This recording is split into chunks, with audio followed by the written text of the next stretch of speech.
Did this sequel to 1996's Twister fall into the suck zone? Let's get into this.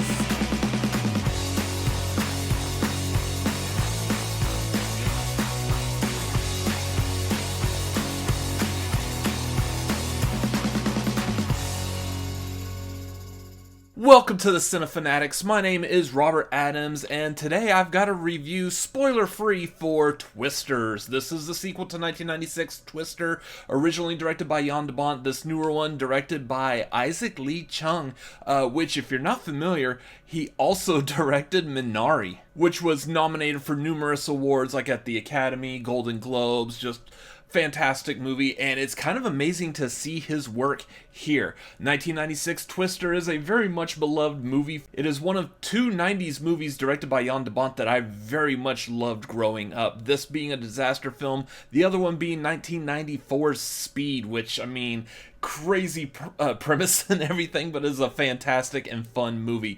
Both of which I feel like had really good, solid character development, not only from the leads, but also from some of like the background characters, the side characters, which this movie Twisters also seems to do very well. But I'll get into that here in a little bit.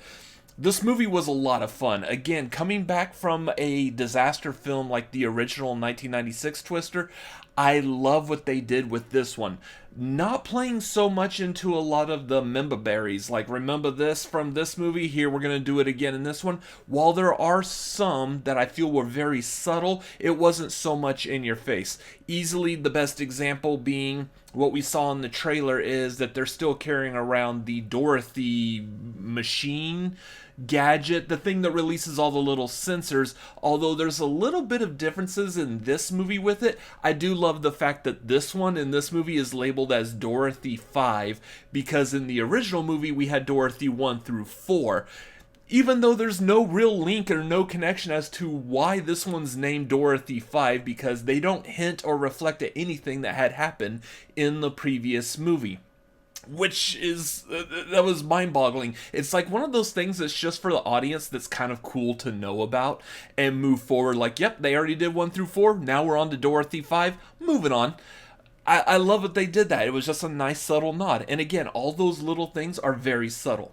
As far as the character work within the story of this movie, I love what they did with this.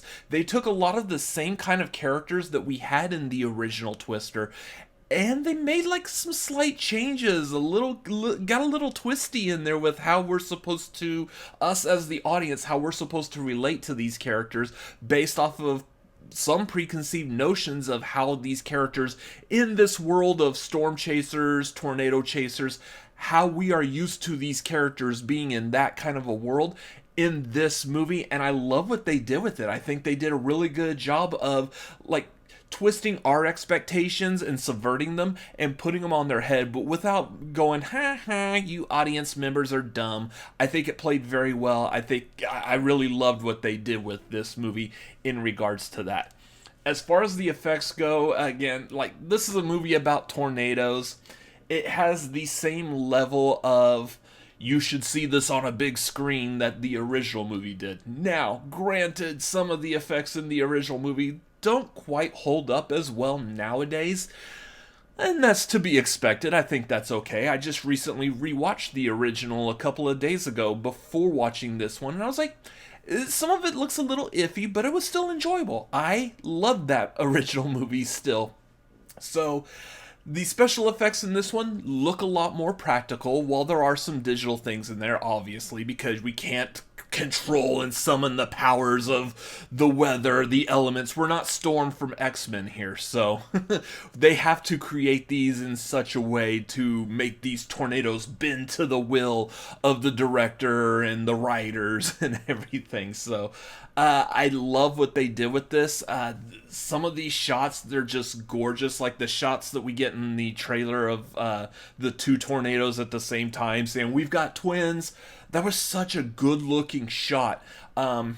There is another shot in here that I really liked, kind of like in the original movie where there was like a major tornado that hit in the middle of the night while they were at a drive-in movie theater. We get kind of the same thing, again, subtle references back to the original.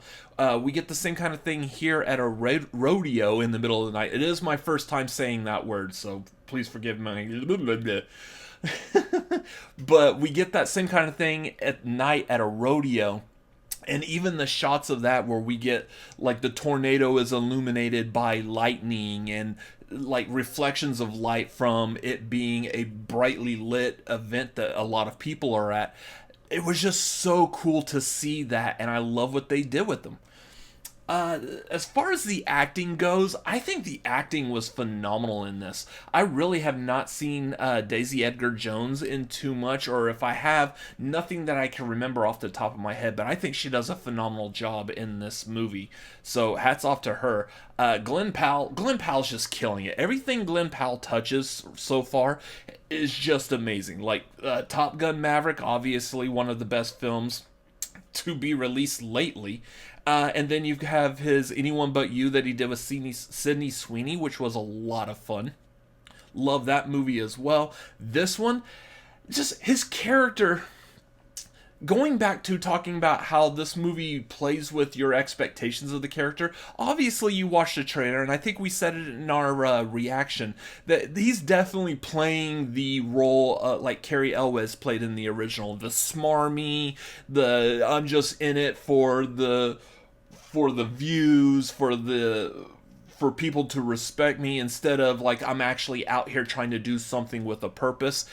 And I love how that was in the trailer. Come watch this movie and you'll see how, again, not just him, but like a lot of other characters in this movie actually change like what they're about, and it was just phenomenal. So Glen Powell does an amazing job doing that kind of character work, and I loved it.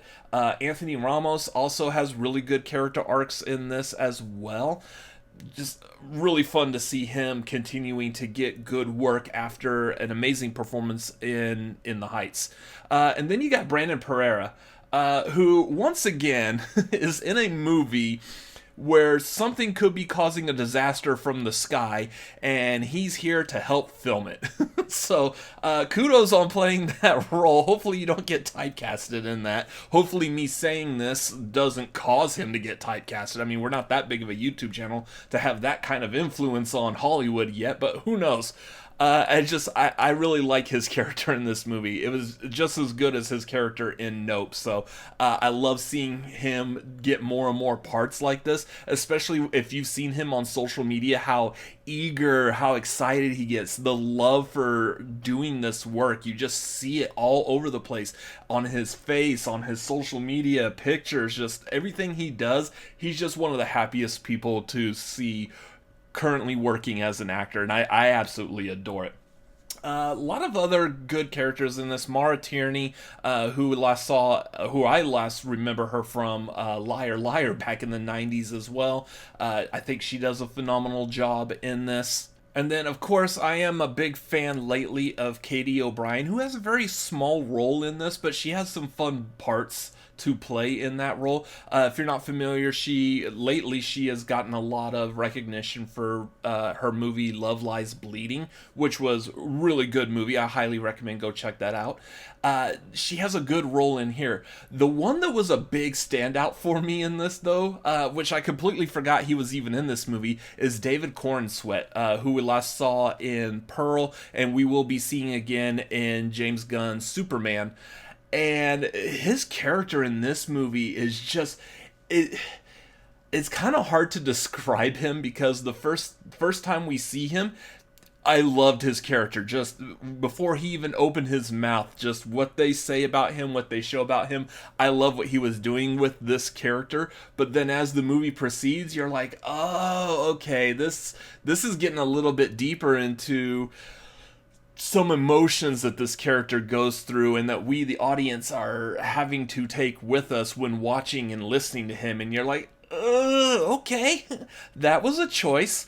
I'm trying to be very vague about all of this, because I don't want to give away actual like plot points to it, but his character does have quite a bit of an arc throughout this movie. So otherwise, yeah, I like the crew, the actors that they got for this. Everything looked amazing, effects wise, story wise. Again, this was a great movie, still playing into the same kind of feeling that the original Twister did, and that set it up as a great, phenomenal disaster movie of the 90s. I'm kind of hoping this movie brings back a good traditional disaster movie nowadays. I really can't think of like a good disaster movie that we've had lately. I mean, obviously, the only thing I can think of is that Independence Day Resurgence, which really wasn't that good of a disaster movie. So, that being what it is, I enjoyed this movie. I thought it was a lot of fun. If I'm going to have to rate this, I'm actually probably going to give this movie... I'll go ahead and give this movie an 8 out of 10. I enjoyed it. It was a lot of fun. I do highly recommend go see it on a big screen. If you're a fan of IMAX, go see it on an IMAX because it's got to be gorgeous. I don't like regular IMAX. I like the LIMAX that's super huge but still kind of small. I don't like it where the wall is like a giant stadium. Just, ooh, that's too much movie for me. But if you enjoy that, make sure you go check that out. That's going to be my review for this. What did you think of Twisters? Let me know down below in the comments. Do you agree with what I said? Do you have some alternate opinions? Let me know. I like everyone's takes as long as they're respectful, which no one's really saying that this is not my Twister or Twisters, or that this is Disney's Twisters or anything like that. This would have been better before George Lucas sold it off.